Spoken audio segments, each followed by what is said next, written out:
Who am I, Lord, that your favor is upon me?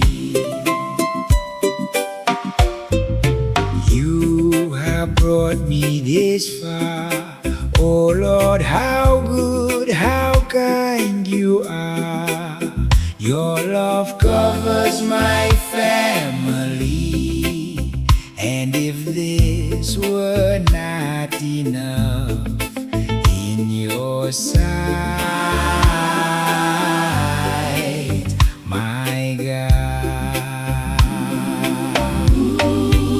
you have spoken about the future of the house of your servant.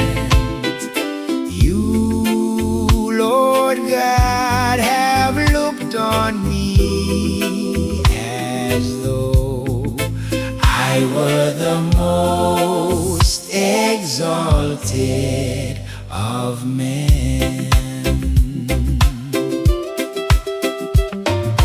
There is no one like you. There is no God but you.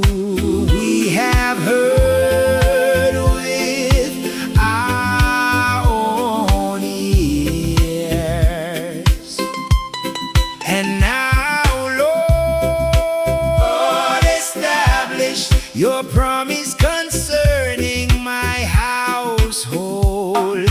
Do as you promised, establish that your name will be great forever. You have spoken about the future of the house of your servant. You, Lord God, have looked on me as though I were the most exalted of men.